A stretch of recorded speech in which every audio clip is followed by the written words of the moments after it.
Considered as a possible answer to the question of personal transportation, the Sinclair C5 was an unusual but highly prescient attempt to present the buying public with an electrically powered means of mobility, though despite its selling over 17,000 examples, this icon of 1980s outside-the-box thinking is more often remembered today as a commercial failure, though what was once a joke back then is a fascinating obscurity now. The Sinclair C5 was born during a turbulent period for the transport industry, as following the oil crises of 1973 and 1979, the reliance of global mobility on fossil fuels was clearly demonstrated as extremely vulnerable based on political factors, as well as the ever-present issue of finite resources that would need to be transplanted by a more permanent solution. Stepping up to the challenge of creating a potential future for the automotive industry was English entrepreneur and inventor Sir Clive Sinclair, a pioneer during the early days of the British and European home computing industry, and found success with revolutionary inventions such as the ZX Spectrum, an 8-bit home computer that was launched in 1982 and remains today as Britain's best-selling computer, as well as being often considered one of the most important milestones in the development of modern computers and video games. Other innovations within Sinclair's resume included early video games, pocket radios, and pocket calculators, the success of his many ventures within the electronics and computing industry leading him to pursue an interest in affordable electric vehicles, his intention being to develop a form of everyday mobility that would break the reliance of the automotive industry on fossil fuels. The spark of inspiration for Sinclair came with the electrically assisted pedal cycle regulations of 1983, which had been drawn up by the UK Transport and Road Research Laboratory before being ratified by the Department for Transport, with this legislation stating that any electrically assisted cycle constructed to these regulations had to weigh less than 60 kilograms, contain an electric motor rated at no more than 250 watts, and meet British standard pedal cycle braking specifications. Thus, Sinclair saw a golden opportunity to create a model that would meet these specifications, providing anyone over the age of 14 the ability to legally ride his upcoming machine without the need for any license, insurance, or road taxation. Thus, Sinclair set to work on his own electric vehicle, though while the Electricity Council had previously funded £5.5 million of research grants, of which £2.3 million had gone to the Lucas General Motors electric van, Sinclair would fund the project through a 10% sale of Sinclair Research Limited, alongside a total of £12.9 million from Sinclair's own funds. With Sinclair aiming to create an entire range of vehicles based on the success of the initial electric bicycle, he sought to employ a production facility that could be suitable for mass assembly, originally seeking to procure the former Dunmurry factory of the recently collapsed DeLorean firm, which was fitted with many modern production methods at a knockdown price, with a workforce and government backing. Therefore, amid the establishment of Sinclair Vehicles Limited, or SVL, which was based at the University of Warwick's Science Park, early 1984 would see the company poised to acquire the Dunmurry factory for Sinclair's own use, though ultimately an arrangement could not be brokered. Though undaunted, the Welsh Development Agency stepped in, with Hoover, an American vacuum cleaner conglomerate, having its own modern facility in Merthyr Tydfil with space and workforce available, and with a planned production volume of 200,000 vehicles per year, Hoover became interested enough to spend £100,000 on a satellite factory within the existing complex. Starting with 6 members of staff in a sealed room, the project was sworn to secrecy, such that the only information made publicly available came 6 months later in November 1984, when the Mail on Sunday published a story, with all parties keeping the development of Sinclair's new machine under wraps, with the same severity as a mainstream new car launch. Hoover staff trial-assembled 100 C5s prior to full production, pulling them apart before reassembling, with the potential for 50 C5s to be produced per line per hour, and an overall capability of a massive 8,000 C5s per week, while other advantages of Hoover's involvement with the project came in the form of 19 service centres, 400 engineers, and recommended 6 monthly servicing of the C5, forming a healthy contract on 200,000 projected vehicles. However, while Sinclair had engineering aptitude, his background was more in electronic engineering rather than production, though an opportunity presented itself in the form of former DeLorean company board member Barry Wills, who had a strong background in the automotive industry, having started as an apprentice at Jaguar before becoming part of the team behind the Leyland National Bus and managing director of the Reliant Company. Wills was skeptical of an electric vehicle, but agreed to meet Sinclair regardless, despite the fact that, at the time, he remained the DeLorean company's longest-serving employee amid the fallout of the firm's collapse, with the official receivers now being in control of the Belfast factory, though Wills also had a good relationship with Lotus in Hethel and would become the bridge between Lotus and Sinclair. Meanwhile, development had already begun at the Ogle Design Studio, with Sinclair, aided by Tony Wood Rogers, having spent a year with Ogle honing the prototype, though the design was faltering and getting heavier, passing 100 kilograms and heading steadily for 150 kilograms. But with the arrival of wheels in March 1983, Ogle and Sinclair curtailed their association and transferred development to the Lotus home of Hethel. At Lotus, brothers Brian and Colin Spooner examined what they had inherited, and while the design was reworked by Lotus, dropping its drag coefficient of fraction from 0.95 to 0.6, Sinclair employed a young graduate fresh from the Royal School of Art's Industrial Design course, Guy Desbarats, who revised the design and added flush wheel trim, in addition to a small boot that tweaked the C5's Bond Bug-esque rear pillar. Hethel's chassis design team set to work on the pressed steel chassis, and shared many parallels with conventional alpine skis, including great torsional strength made by two pieces of pressed steel joined together in a sandwich, whilst giving enough flex to create a suspension effect, and over 19 months, the design was tested extensively on both Lotus's Hethel test track and at the Motor Industry Research Association or MIRA test facility, during which the C5 crash testing found that no injury was likely in a collision simulation up to the C5's maximum speed of 15 miles an hour. The C5 also aided other automotive technology, with its electronic display unit being created by AB Automotive Electronics, and would form the basis of the Tokyo by Night instrument cluster supplied by AB to the upcoming Jaguar XJ40 luxury saloon.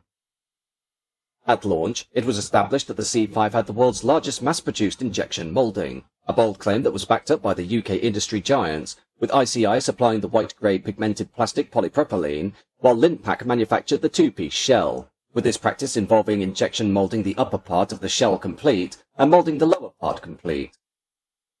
A tape would then be placed between both halves of the shell whilst in a jig, with the last stage being to cure this tape by passing an electric current through it, effectively fusing the two halves of the body shell together, with the total time taken for this process being just 70 seconds, this practice having been adopted in mass production circles only a year prior for the front and rear Bocan bumper mouldings of the Austin Maestro. While the moulded body shell waited, the assembly of the chassis began, with wheels, tyres, bearing and steering being fitted, while the electric DC motor was also installed and the lights were fitted to the complete shell before it clothed the rolling chassis, with Virgin C5s undergoing a rolling road test on a special jig, which replicated a 12-stone body weight, before being rolled into cardboard packaging for transport direct from the line to waiting trucks. One of the biggest concerns facing Sinclair, though, was the primitive nature of battery technology, and thus he was only able to make do with what was commercially available, with his personal belief being that, once electric vehicles became popular, battery manufacturers would up their game and pay for the development themselves.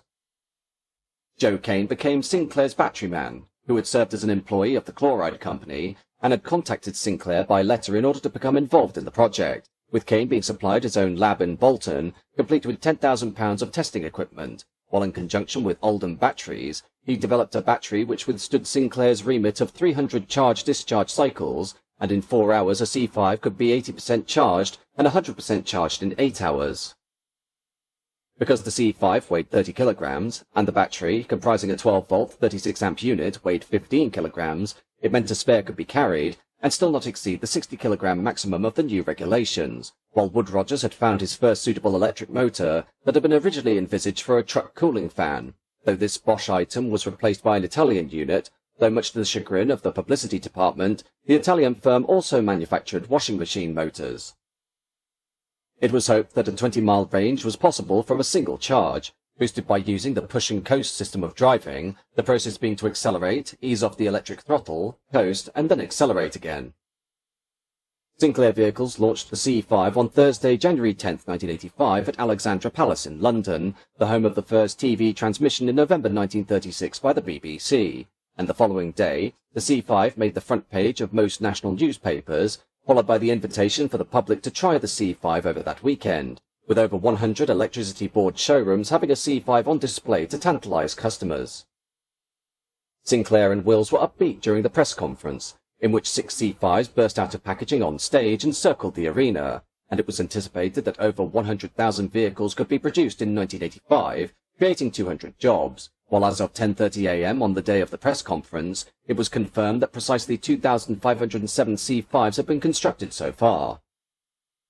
It was also announced in addition to Hoover's maintenance backup, electrical retailer Comet had won the contract to handle replacement battery sales, with Woolworths additionally waiting in the wings, while the Royal Society for the Prevention of Accidents was represented too, assuring the press of the C5 safety and handing out fact sheets, all this being supported by a £3 million advertising campaign through TV commercials in the UK.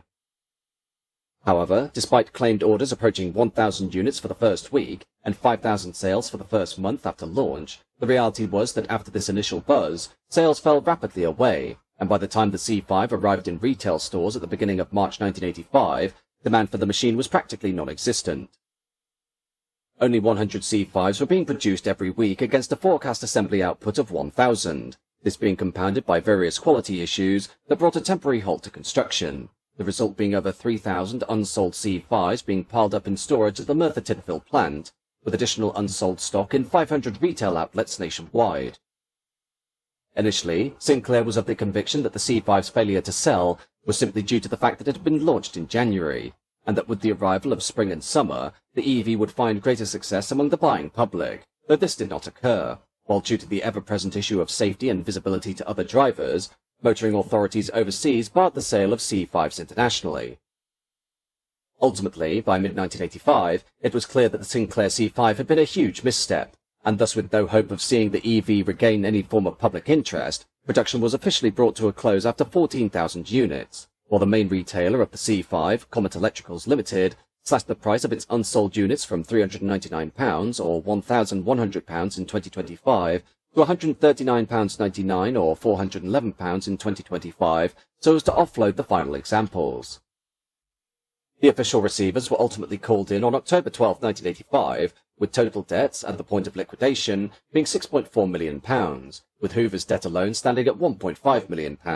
while in an effort to recoup some cash, the remaining 4,500 unsold C5s were offered by the liquidators, but as manufacture was outsourced, nothing much else existed to offset the debts. However, while the Sinclair C5 was laughed off stage during its initial release, the machine garnered a surprising amount of interest from automotive speculators, who prophetically saw that such a notorious and strange-looking vehicle would one day reap a value far greater than its discount sales price when Sinclair vehicles admitted defeat in the summer of 1985. Thus, many were procured as collectibles based on their potential future return on investment, a move that reaped for many a substantial profit, especially in the wake of the 1980s nostalgic trends during the 2000s and 2010s, with a basic C5 costing around £1,000, while C5s still in their original packaging, as could be found inside Comet superstores up and down the country, often fetch a price of up to and beyond £5,000, as do rare optional extras such as wing mirrors and high-visibility masts.